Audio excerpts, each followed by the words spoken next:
olacak ha? Yalanların ardında qalırıq dönən zamanın fəsilləri. Gözlərimdə boşluq, içimdə qırıq hisslər. Gələcək qayğıları, keçmişin kölgəsi. Gecə yarıda üzümü gizlətməkdən yoruldum herkes səssizcə. Səs dəli içimdə, hisslər qarışır. Gözlərimdə keçmiş, amma gələcək qarışıqdır. Sözlər yalan, səslər sanki uzaqdan gəlir. Qəlbim parçalanır, amma heç kim hiss etmir. Əllərimdəki yara izi, zamanın dondurduğu izlər. Gələcək nə gətirir deyə bilmərəm, amma bu boşluq yandırır. Sözlərim yalan, amma heç kim anlamır. Qırıq qəlbimlə sürüklənirəm, nə qədər udussam da.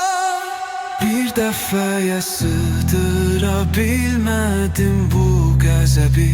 Herkes məni təhqir etdi, nəğmələrim söndü sənin üzün. Xəstəlikdir bu, amma bədənimə yayılıb.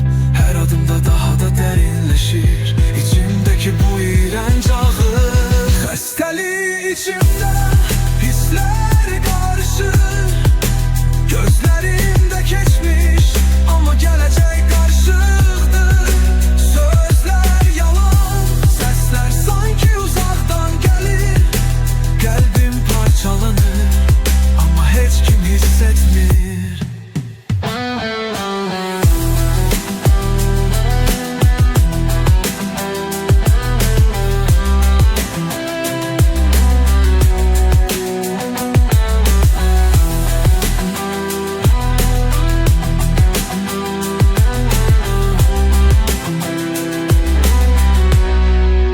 Xəstəlik içimdə, hisslər qarışır. Gözlərimdə keçmiş, amma gələcək qarışıqdır. Sözlər yalan, səslər sanki uzaqdan gəlir. Qəlbim parçalanır, amma heç kim hiss etmir.